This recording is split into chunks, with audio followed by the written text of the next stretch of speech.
Shimon. I don't know if you can tell what it is that we're going to talk about today. We're going to talk about Prince. Prince Jackson. Who did make an appearance in the Michael movie. Mm-hmm. So we saw Michael, part 1, because the story will continue. Yay.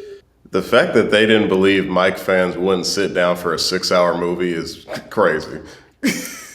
Because I for surely would have. The Temptations biopic is like 4.5 hours. Mm-hmm. And we sit through it. We sat through that with no issues. Mm-hmm. You think I won't sit for an extra 2 hours for Michael Jackson? Come on. But yeah, it was good. It was really good. Mm-hmm. All the publications lied out their ass. That was such a setup. Like, nobody can convince me that wasn't a planned group attack on this movie simply because it's Michael Jackson, and they still believe that he did what they claim he did with the children. Mm-hmm. So it's like, I know it killed them to write all these good things about the movie, all the records that it broke. Again. Opening weekend. I know it hurt them. That audience damn near gave it 100%. That audience score is still climbing. Yep. And hell, even the Rotten Tomato percentage is going up a bit because they're like, damn, it didn't work. Nope. Nope. Yeah, the criticism was like very scheduled. Like we are going to defame this dead person as soon as this movie drops. Yep. TMZ even tried to run into one of the accusers of Michael Jackson. His broke ass. Mm-hmm. And it's like, come on now. You just ain't randomly gonna run in to his accuser on the fucking street. Like, be so for real. Unless that accuser called them and said, hey, I'm gonna be around the corner at 5. Be there. And how convenient that they run into him when the movie comes out. Save it. Save it. Yes, with all the scrutiny and all the horror, all the very biased reviews they're getting, they're being countered by the love of the fans. They're being countered by new information that Michael had nothing to do with any of the Epstein shit. If anything, he was trying to save those children from being infiltrated by Epstein. And I believe that they planted that on him, all the allegations on him, because he spoke out against it, because he wrote songs about it. Mm-hmm. And when you put into perspective that he is a child of abuse himself, why would he not want to help kids? And people want to go. There are some cases, some R. Kelly cases. Yes, there's definitely those. But Michael wasn't one of them. That's the thing. He was not one of them. Mm-hmm. He was very much so, I don't want to repeat the habits that happened to me. He learned how to block it out and try to do the positive aspect of it all, instead of being that statistic of, I'm a hurt person hurting people. Yep. And they thought that was weird of him. Like, how dare this man care about children? How dare this man want to help the world? Like, what? Yep. But now, we loved it. The performances from all the actors. The amount of times I punched him. Oh my God. I'm y'all. Yeah. When they did the choreography at the end of Human Nature, it was up. I damn near jumped out of my fucking seat. I hit this dude so hard. I was like, they're doing it! And for those who don't know, yes, there's choreography at the end of Human Nature. He did it at the Bad Tour. And for those who don't know, we'll probably put a clip.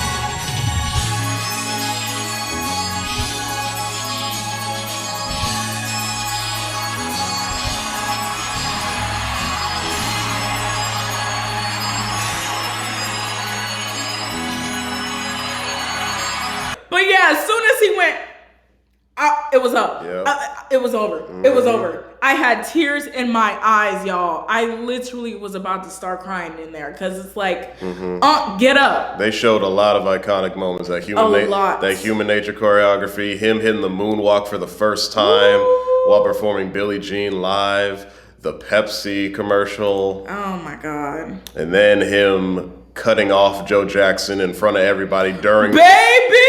Yeah. Oh my God. Yeah. So that is probably like top 3 of my favorite Michael moments ever, like funniest moments, because it's his brothers in the back, just smiling. They're still playing.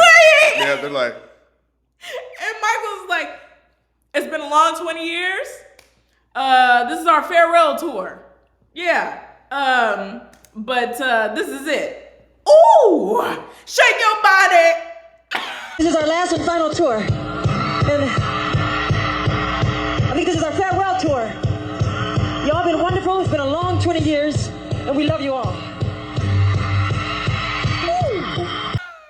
He made it very clear that this is the last time Joe Jackson is going to live off my dime. That is it. That is it. And he didn't even want to do the victory tour in the first place. He didn't. But Joe, being the manipulative bastard he is, he was like, oh, you don't care about your family. You must hate us then. And signed him up for the tour. Told Don King, yeah, he's going to do the tour. And he didn't even give a yes. The amount of times I said I wanted to fight Joe Jackson is the same amount of times she was punching me. Because every time this man showed up on the screen. I was about to say a slur up in there. Oh my God, I was so pissed. Like, I am going to assassinate you, sir. Every single time he spoke. Every time he spoke. The amount of times she was hitting me over excitement, I thought, I'm like, I don't know why you dressed like Thriller. You should have showed up as Joe Jackson.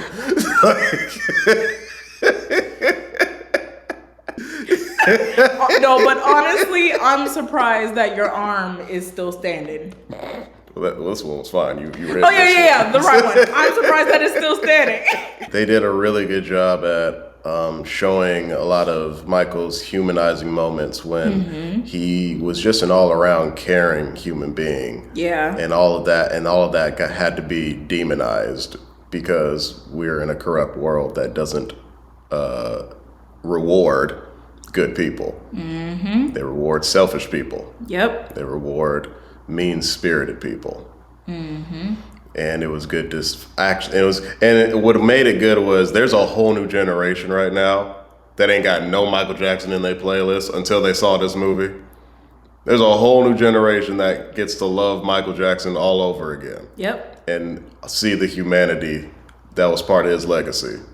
And it's almost like you're watching him. And I feel like that's what adds to the emotional aspect of the movie as well. Like, it just feels like it's him. And there was a cool little detail in the movie. I forgot. It was one of the crew members, but they noticed in his hair. In his Jerry curls. In his curls that the word love was in his hair, and he hit up the visual effects team and he was like, oh, that's a neat little detail you guys did. And visual effects was like, we didn't do that. We didn't add that. His hair literally just spells love in it. And they were just like, throughout this whole movie, the whole process, it just felt like Michael was guiding us the whole time. And whenever something went wrong, it just felt like he was guiding us towards a new path or just showing us a new way to do something. Michael possessed Jafar Jackson just like that South Park episode when Ike got possessed by Michael Jackson. Because there were so many moments where I forgot that's Jafar. I forgot that was him. Like, we're gonna add the still, but there was one shot where he was looking down and smiling. It was when he was in the hospital recovering from the burn accident. And I swear that was Michael. It's the same smile. It's the same look down smile that Michael is iconic. Same, y'all. Same look down, same smile that Michael does so many times. It was frightening. frame for frame, this man got his facial features down. And a lot of positive things I enjoyed is they brought up the vitiligo. Because all the bleached skinned allegations of all the parodies and made fun of him for having white skin when he was just trying to control his vitiligo. Yep. They playfully brought up the Prince beef. If he didn't act on that idea, God would give it to Prince. I don't know how much further they're gonna play with that, because the movie, they're in the bad era. The movie ends in the bad era, which is when the beef with him and Prince really starts to kick off. Yeah. Because Prince was supposed to be on the bad. He wanted to do bad. Yeah, he wanted to be featured on bad until he heard the lyric. And Prince was like, "That's gay, basically. You ain't singing that to me. I ain't singing that to you," which is insane because, sir. Prince, look at you. It was very good seeing the moments where, because a lot of these moments are behind closed doors, but especially the moments with him and Joe Jackson, who they never addressed as dad or father. Nope. Joe told them, "Address me as Joseph." Joe did this. He said, "Don't even call me dad. Yeah. Call me Joseph." And that's what they did. Yeah. And we saw like how his bullying affect the kids, especially Michael, like when Joe would call him fat nose, which is crazy because this nigga nose bigger than everybody in the fucking families. At this point, nobody got a normal nose in that family. At this point, like, and they showed him most of these getting the nose surgery and him telling LaToya about it. It's unfortunate. And he had to lie to Joe and be like, "It was for my sinuses." No, it's because you ridiculed my appearance at 10. Yep, younger than that. Younger than that. And it's sad, like moments like that in the movie, like it was hard to watch, but it's a part of the story, unfortunately. Yes, so members of the family like Jermaine, Prince, and them, they executive produced it. And I know they wanted to show Mike in the best light as they could, especially in those earlier years when it was Jackson 5. Yeah. And there's only so much they can do, because the estate really don't play about Michael. Nope. One of the biggest disadvantages of this movie is the erasure of a few of the siblings. Yeah, Janet and Reby and Randy. Yes, I believe they do not exist in this biopic at all. LaToya, she got a shit ton of screen time in the movie. This is the most I've seen LaToya Jackson in her entire existence. Yeah. Which is crazy. The most, literally, I really know her for getting clocked by Nene on Celebrity Apprentice when she said, "Be gone, Casper." And also that The View interview where she was about to spill the beans and Whoopi had to... Yep. No. Yep. They will get you. Shut up. Yep. But that's it. That's really And also, her calling Michael the F slur. Yeah. Because her husband was feeding her shit to say in her ear. Like, I know she was being abused in that relationship. So, like, he was telling her things to say about her own brother that she didn't even want to say. And I believe they reconciled over that. But that's really all I know LaToya for. Yeah, so all the siblings we see whose relationships aren't as tight with Michael, they make an appearance. But Janet, one of the closest siblings Michael had, is not there at all. Which is crazy. Which means we don't see her stardom alongside with him. We're not going to see Scream. Yep. We're also not going to see the 2009 MTV tribute that Janet did for Michael after he passed away that year. Yeah. So that's probably going to be my biggest gripe as this biopic franchise, however many they decide to make, goes on. That's probably going to be my biggest gripe, is Janet not wanting to get involved. For reasons being, again, relationship with siblings. At the end of the day, we got it. That was her decision. But the biopic now is going to feel like just going to have a sprinkle of fictional. Now that not everybody's here. That the story still feels a bit unfinished because we're not getting everybody's perspectives. Yeah, and also them removing a chunk out of the 70s, like the off the wall era. Yeah. Because of bitch ass Diana Ross. Yeah. I don't think y'all understand how excited I was to see Kat Graham as Diana Ross. That was going to be phenomenal. Like, I've been watching this girl since high school on Vampire Diaries when she was Bonnie Bennett playing a witch. And to see her be able to play Diana Ross in the Michael Jackson biopic, like, that's huge. That's a big comeback after being Jada Pinkett Smith on the Tupac biopic. And in a Tyler Perry movie. She was in a Tyler Perry We watched it, remember? And Oh. we figured out the plot like in the first 15 minutes. I erased with that. fake Drake. I erased that movie from my brain so fast. I forgot she was a Tyler Perry victim. Yes, unfortunately. Y'all, yeah. Anybody that's, What was it called? Duplicity? Yeah, there it was. Yeah. Anybody, yeah. I don't call y'all Tyler Perry actors. I call y'all victims. And it's also funny because she's been involved with Prince and now Michael Jackson in some way, shape, or form. Because she used to be friends with Prince. Like, she spent the night at his house and Prince made her breakfast. And now she was gonna be in a Michael Jackson movie. So that's funny. Yeah, her career is just a bunch of whole duality moments. Yeah, it really is. But yeah, she was supposed to be Diana Ross. They cut out everything because that involves Diana Ross. The legal team was like, yeah, we can't do this no more.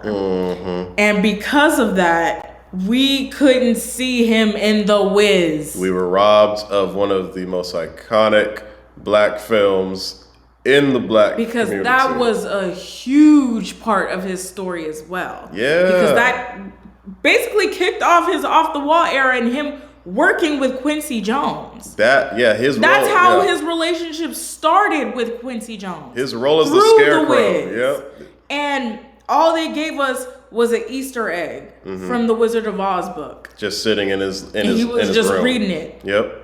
Yeah, his room was this little. It was this kind of precursor, this preview of what Neverland was going to be, because it was full of toys and stories and he animals. Always read Peter Pan. So yeah. But yeah, so we were completely robbed of not being able to see that dynamic with him and Diana Ross, and not being able to see him as the Wiz. Because we know what you are, bitch. We know why you cut that. Yeah, we know.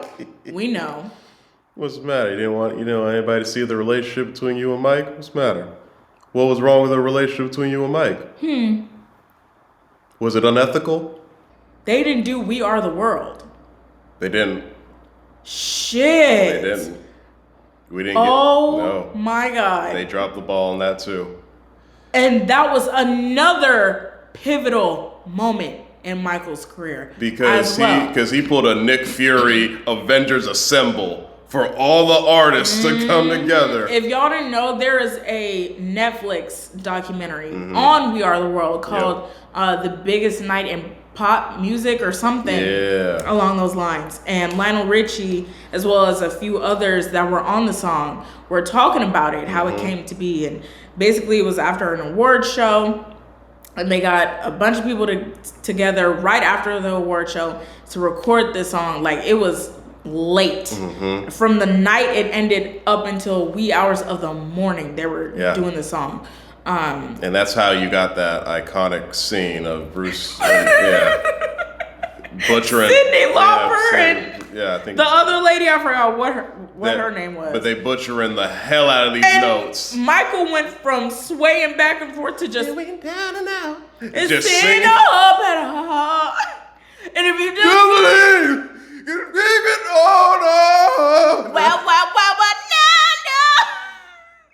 And like he had and they showed him in 2 different angles. Because he was sick. That man walked away and went to the back, and you could just That was the one moment. That was the moment that Mike almost turned into Joe Jackson. he almost. We were gonna put the pictures. We were gonna put the clip where he's literally singing it with Bruce Springsteen. Showing him how to sing it. Oh, wait, no, not Bruce Springsteen. Huey Lewis. We go. Showing him how to sing it, how to hit the notes, where he needs to hit that mark. Oh, my God. If you just believe. Well, these niggas was drunk. These niggas. Because there's no way you heard that and said, yeah, we did that. Man.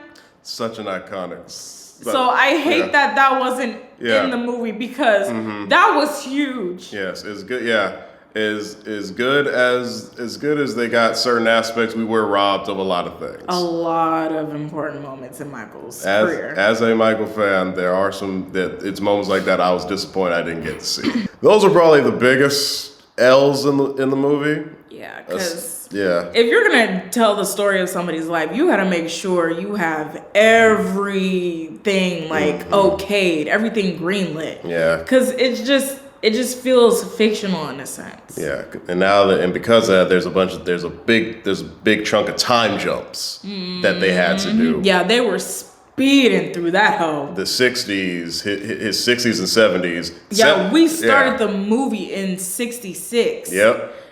So it's like, hold on, we need to go back some because he was what, 4 or 5 when they auditioned for Motown, and we just jumped right into when he was. He was 6. Yeah. Yeah, something. He was 6. It was kind of off. Then they fast forward 4 years. He's 10 now, but he's got to lie to the press and say he's 8. Yeah, it was all off the beginning, unfortunately. But what can we do? They filmed enough to be like, you get the point. Yeah. He's from Jackson 5. Pretty much, yeah. That one required a lot more detail and a lot more sensitivity and all those. Now, because where the movie shines is Jafar Jackson really honing in on his stage presence, his choreography, his mannerisms. That really did a huge part of the carrying. When he first appeared on screen and first spoke as Michael, when he turned around, listen, everybody in the theater, listen, do you hear me? All you Michael Jackson impersonators, and you know Fabio, bitch ass, looking at talk you, about some, looking at you, looking at you, all you Michael Jackson impersonators, especially Fabio bitch ass. Could never. Hang it up.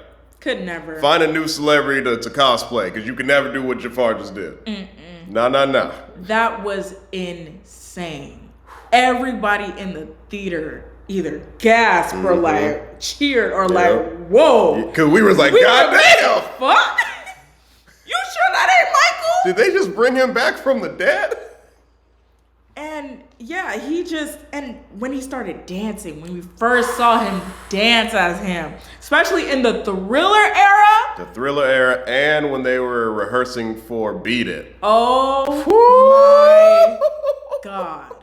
Y'all.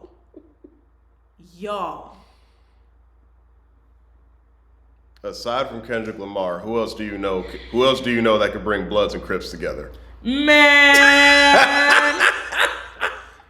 Those are the only 2 artists I know who have pulled that off successfully. Because the concept of Michael going to the hood, it was like, bring me gang members. Bring me not just the gang members, the OGs.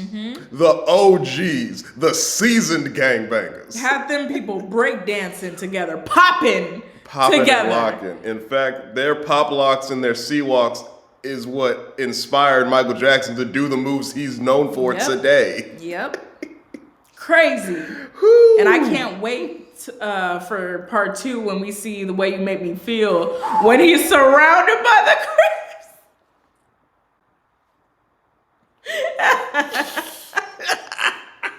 I can't wait. The movie starts with us seeing the Off the Wall and Thriller era, and it ends with him transitioning into the Bad era, which I'm very excited for, because Bad is one of my favorite Michael Jackson albums of all time. If we don't get Another Part of Me, I'm jumping out the fucking window. I am jumping out of this window. You know, if we don't get Liberian Girl. How are they going to pull that off? They'll figure it out. They'll figure Do it you out. know how many lookalikes they would have to get for that shit? They gotta get Speed Demon in there. Yo, if they get the if they show us behind the scenes footage of Speed Demon, I will lose my shit.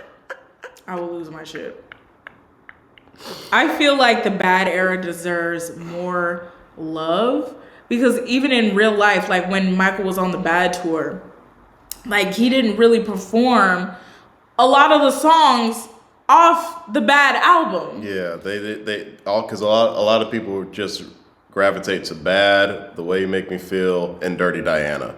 That's about it. Yeah, so on the tour he did Bad, Dirty Diana, The Way You Make Me Feel, and Smooth Criminal, and Another Part of Me. Right. That's it. He practiced. I remember seeing like he rehearsed for Speed Demon. Yep. He rehearsed Liberian Girl. Yeah. But decided to just leave him off the tour completely. I'm like, sir, this is the Bad tour. Why are we still doing fucking Jackson 5 shit? Jackson shit. Why are we still doing Thriller shit? Why are we only doing half of the album you're supposed to be promoting? Because y'all, he's never done Liberian Girl live ever. There is no video of him singing Liberian Girl live ever. And we ain't never Speed gonna see Demon it. ever. Yeah. In fact, a lot of people's introduction to Speed Demon was the fucking Michael Jackson Experience on Wii. Yeah. That's how little he put that song. But not me though. Not me though. I can't relate. I've been knew about that shit. Listen, a lot of y'all niggas is late. I get it. Yeah. But see, a real nigga like me. Real niggas like us. Sorry. Listen, I knew about. I got Moonwalker on VHS. I knew about that shit. I knew about Ghost before the Nintendo Wii. Put it on, okay? I watched the movie. Okay. Who is it? Okay. Not who is it. I have a theory. About who is it. I feel like that's what made the allegations start because Who Is It is about trafficking. Like when I was younger, I had no idea what it was about. I thought it was just about a woman, you know, she has different personas about herself. She's an escort, but there's a theory it's about trafficking. Trafficking and who's out here throwing out these secrets and allegations on Mike. Who's responsible for, you know, trafficking these women. There's also a song he did called Do You Know Where Your Children Are? That's also about, you know, these people out here selling their children off and just leaving them with whoever the fuck. All of those humanitarian ass songs that he put out. He wrote a poem about Palestine back in the 70s. Man. So it's like, I don't know, man. A lot of y'all just chose not to listen because if it wasn't Billie Jean or Thriller, you didn't care what Mike was doing. Yeah. I feel like the biggest activist songs are Man in the Mirror and They Don't Care About Us. Yep. But he goes deeper than that. Yo. Oh, way deeper than that. Oh yeah. He got Heal the World. This man was talking about the KGB in Stranger in Moscow. Like this nigga was naming off Kremlin. Like this man on the song Money, he named off Getty, what's them other famous white people name? The Rockefeller, Trump. Yes. Like he was naming all of these niggas off. Like, y'all, he's been talking about this. And the reason he was able to do that with such ease is because he's at the same level in power as those people he's calling out. Yeah, and Sony was already after him anyways. Yep. They were already sabotaging his career. Like when he dropped the Invincible album, it didn't sell good. Yeah. Like it didn't get promoted the way it should have been because they were on him for speaking out about the music industry and how greedy it is and how corrupt it is, how racist they are. And they didn't like that. But thanks to the cult following, aka MJ fans, we remember for what it was supposed to be loved for. Yep. We remembered and gave it the appreciation that it needed that the sales did not show. And thanks to TikTok, it's blown up even more. Like with that girl singing to the first track, Unbreakable, and also Heaven Can Wait blowing up on there. More people who didn't even know that he had a final album, that he released his own, not posthumous shit. Yeah. An album he released himself. They've been put onto it. So fuck Sony. Fuck Tommy Mottola, bitch ass. Yep, the same person who sabotaged Mariah Carey, sabotaged Michael. There's a pattern here. There's a pattern. So yeah. But yeah, get into Mike, y'all. Get for into, real. Yeah, get into Michael. Don't leave the famous hits alone. Go to the hidden gems. Really do your homework and listen. Have a day where you just go through this whole man's discography because there are way more gems. Stop playing the hits for just one day. Go to the songs you didn't even know existed. The albums you didn't know existed. If you think Thriller's the only spooky Halloween-esque song Michael has, you are mistaken. Got about 5 or 6. You are He's got way more. He's got Ghost. He's got Threatened. Michael loves. Is it scary? He's got Is It Scary? Michael loves spooky shit, and people don't realize that. And in the movie, they show that. They show him watching a bunch of horror movies, a bunch of classic horror movies, Night of the Living Dead and The Fly. And that's what got the wheels turning. And it made him choose Thriller as the song that they were going to push. The song that was going to be like the one from the album. And not only did that realization of him watching horror movies make him realize we're going to push the Thriller song, that also made him realize that's what we're going to name the album. Because he kept going back and forth like with the songs, like what is going to be the title of this album? And Thriller. Another highlight I'm really glad they touched on was his bodyguard, Billy. Showcasing that father-son dynamic that they had was way more healthy and deeper. And he really was there to be the father that Joe never was to Mike. And I'm glad that they highlighted that. I'm glad they showed that he was, cheering him on from the sidelines every minute that he needed his help. He was there for him the entire time. And the actor that played him looked just like the guy. It was bizarre. It's crazy. The casting in this movie is insane. It's amazing. This is straight out of Compton levels of perfect casting. This was great. This is Ray levels of perfect casting. Yeah. This is great. If I were to, this is definitely going in my list of favorite biopics. Because for me, my favorite biopics are Ray, Straight Outta Compton, Walk the Line, and Temptations. And Mike going right there with it too. It really is. Because this was good. Yeah. We haven't seen this much accuracy, especially in the performances. We haven't seen this much accuracy since Bohemian Rhapsody. As trash as that bullshit was. They made sure that they at the very least they made sure that that iconic performance at the end of the movie was on point. Yeah. He studied that performance. He sure did. He studied Freddie in that moment. Yeah. There's a lot of shit they left out and things of that nature, but that is still a very highly respected biopic for a lot of people. And Mike is going up there. It's going up there. Woo-wee. I hope when they start filming and shooting for part 2, they take the criticism we have addressed seriously. They do their homework and try to add some things that they weren't able to do in the first one. I need to see Prince eat shit trying to impress James Brown.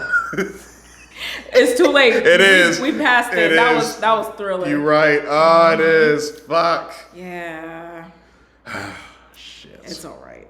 It's all right. It's all right. That's all right. But no, it was crazy because even though he's been gone for so long, there were so many moments where I was able to look at that movie and say, I'm proud of you, Mike.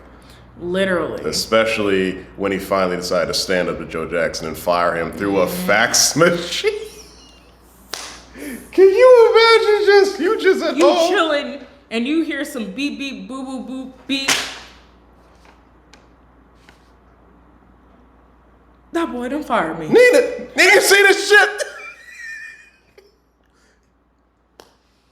Wow. That boy done fired me. Wow. Wow. He fired you from being the manager. He fired you from being your father. From being the father. He just fired you from life. Yeah. I also love that little tidbit where when he brought in Bubbles, the chimpanzee. Yes, Bubbles made an appearance. CGI Bubbles. CGI Bubbles. I don't know why they didn't just get a real chimp.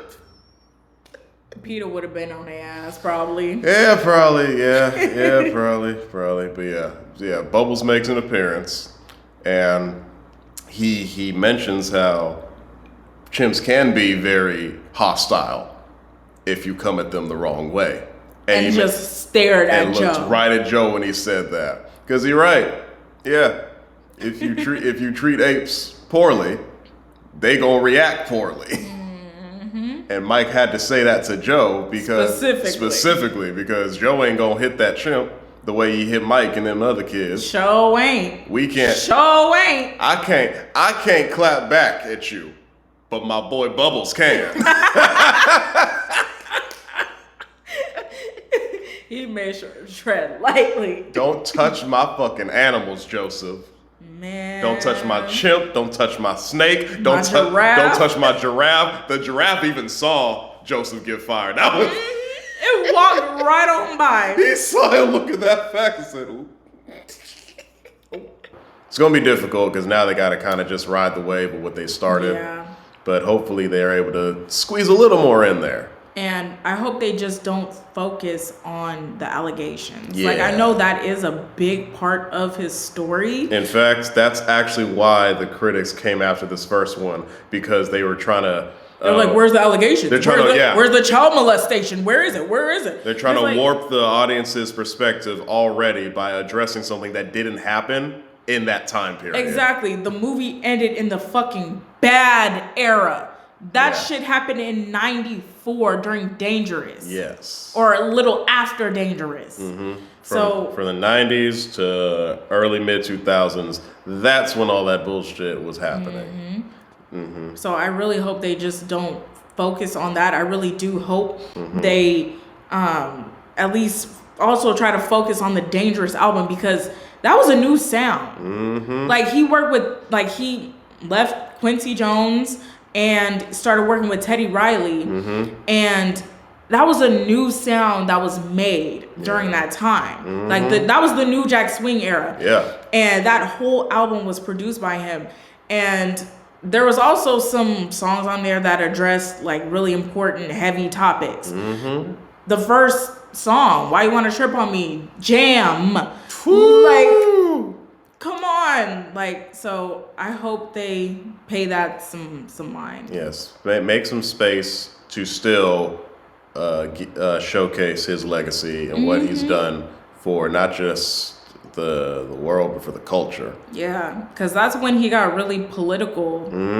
Like the Black or White video, when he was smashing the windows with KKK and the Nazi symbols and other slurs, and talking about the AIDS crisis and homelessness, police brutality.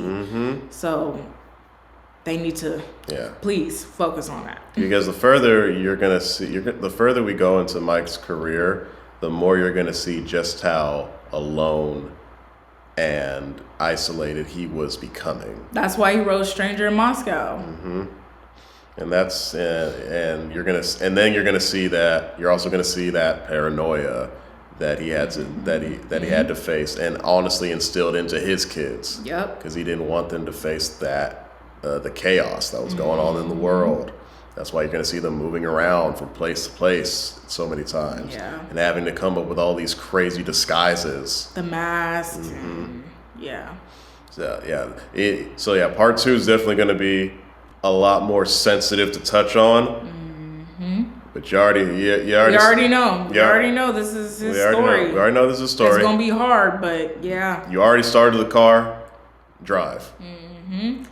But if y'all saw it, let us know how you feel about the movie. Let us know how much you wanted to fight Joe Jackson. Man, oh man. Let us know how many times you fought the urge to just get up and start dancing, or if you did start dancing. Yeah, the credits. Yeah, the credits. Because listen, baby, when This Place Hotel came on, that's my jam. That is my jam. I was hitting them falsettos every single time. Yeah, we wouldn't shut up. We was singing with him throughout the whole movie, child. There were 2 people right next to us, not dressed in Michael attire, and I know they were sick of us. They were silent. I know they were sick of us. Hey, they knew. They knew what they was gonna get into. The unks and aunts came through. We saw them in their Michael Tour T-shirts and everything. Yep. There was a group of Latinos who didn't have like Michael Jackson outfits, but you can tell that's what they were and that what the intent was. Like there was a dude in an all-white suit. It was supposed to be Smooth Criminal, but then he had like a white Doug Dimmadome cowboy hat. Oh hell no! Like he got the spirit. He got the spirit. Also, wait, we got to do a fit check. Let me show you. Hold on, cause the Thriller album cover. Yep. Also. Shoe check. The loafers. The loafs came on. I live here, so I'm just in my slides. But then you got me and the way you make me feel. Ain't nobody business. When my boy Mike was straight crippin'. Yeah. I'm the blue gangster. We gotta put the Yeah, it's gonna be there. It's gonna be there. This is it's either the blatantly public reference or the deep cut right here. Yep. We don't play. We don't play about Michael. I already got my outfit planned for part 2. In fact, this is just gonna be a regular outfit for me because I'm like, yeah. I already kind of dress like this all the time, anyways. For me, hell no. This is going back in the fucking closet. Keep it in the closet.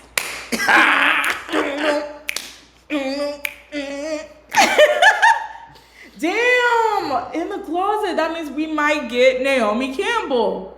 We might see that. We might, if they do black or white, we might see Tyra. Yeah. Shit. Yeah. Shit. Yeah. But if they do Jam, we're gonna see Michael Jordan. Yep. Michael Jordan and Macaulay Culkin for Black or White. Yep.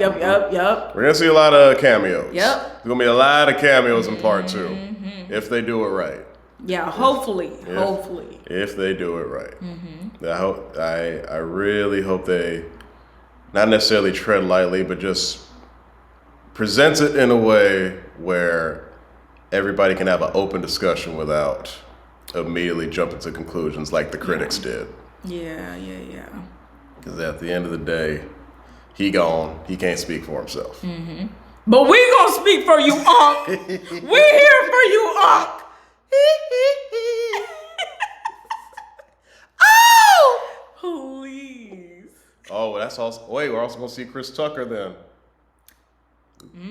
If they don't touch on the friendship between Mike and Chris Tucker, y'all should have never even thought of filming this. This in the first place. Yeah, because we need to see that. We need to see Run My World. Let us know what y'all wish they could have added, what we didn't need, and hey, let's just enjoy the fact that we can sit and enjoy Mike's music again. Yep, it's all for love. It's all for Michael love. would say. It's all for the love. LOVE. It's all for love at the end of the day.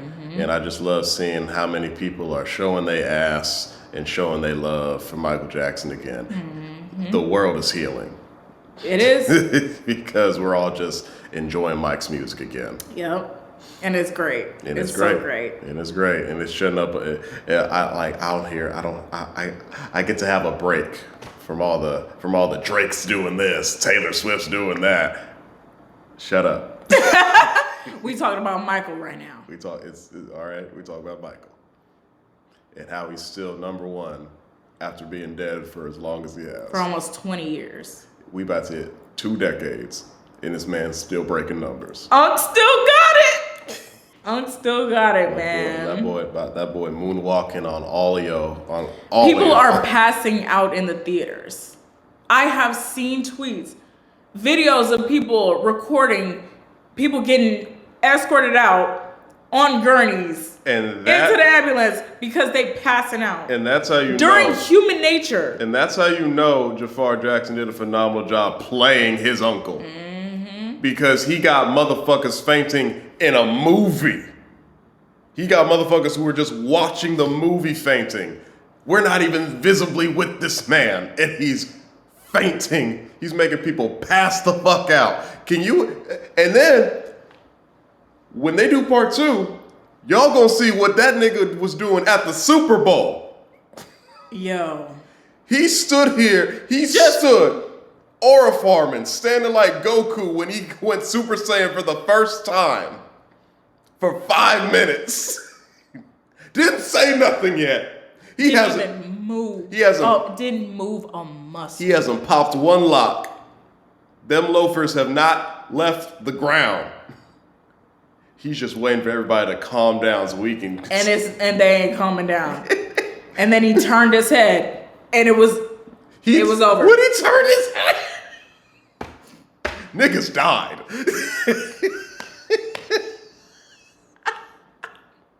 But yes, Jafar did such a good. That was especially as this is his debut as an actor. Yeah. That was a phenomenal. He didn't even consider acting as a career at all. He said he wanted to do golf.